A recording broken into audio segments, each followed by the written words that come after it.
और अब फिक्र में इलाहाबाद हाईकोर्ट के जज जस्टिस शेखर यादव की बात करते हैं, जिनके खिलाफ चीफ जस्टिस ऑफ इंडिया ने एक हाउस इंक्वायरी शुरू की है।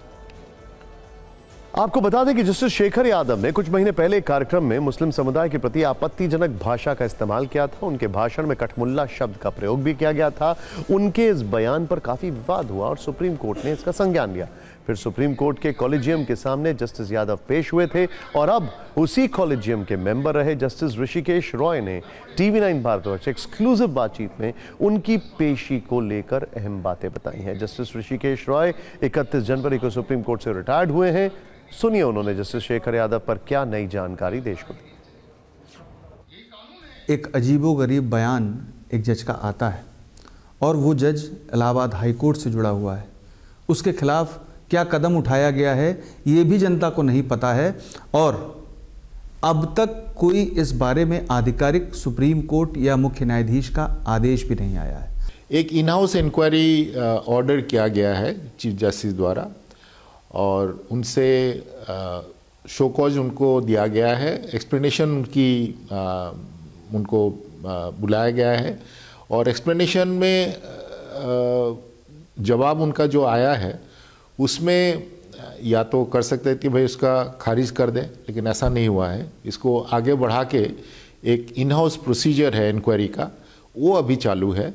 किसी का अगर इंक्वायरी है उसके बाद चीफ जस्टिस साहब तुरंत उनके ऊपर कुछ ऐसा करे कि भाई वो सेवानिवृत्त हो जाए, ऐसा ऑफ कोर्स हमारे लॉ में ये पॉसिबल नहीं है। जस्टिस शेखर यादव ने माफ़ी मांग ली थी कॉलेजियम के सामने, लेकिन उनसे सार्वजनिक माफ़ी के लिए कहा गया था। पहले उन्होंने शायद ये कहा कि वो ऐसा कर देंगे, लेकिन फिर बाद में उनका विचार बदल गया। तो ऐसी स्थिति में अब जो आगे कार्रवाई है, इन हाउस जो जांच है, वो आगे बढ़ेगी?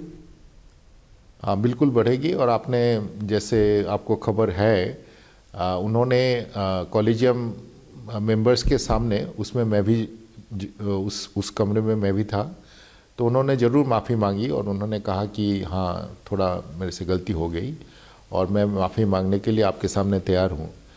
लेकिन जो उन्होंने कहा था वो प्राइवेट एक गैदरिंग में नहीं कहा था, उन्होंने एक पब्लिक गैदरिंग में कहा था। तो इसलिए उनको रिक्वेस्ट किया गया कि ये अच्छा होगा अगर आपको मन में, अगर सही में आपको कोई ऐसा लगे कि हमने कुछ ठीक नहीं कहा, तो आप कोई भी पब्लिक फंक्शन में, फोरम में बोल दीजिए। तो जब वो निकल रहे थे तो उन्होंने कहा कि हाँ मैं ज़रूर इसमें आगे बढ़ूँगा इसमें। लेकिन फिर 2-4 दिन के बाद या 1 हफ्ते के बाद खबर आई कि उन्होंने उसको मना कर दिया। तो उसके बाद अभी जो इन हाउस इंक्वायरी जो चल रही है, पहले उनको कारण दर्शाने का एक नोटिस गया और फिर उसके बाद उनका जवाब आया। फिर उसके बाद जवाब में हम लोग माने जो चीफ जस्टिस साहब से वो जवाब से उनको सेटिस्फाई नहीं हुए, तो इसके लिए उन्होंने अगला कार्रवाई वो इंक्वायरी का भी सिलसिला जारी है।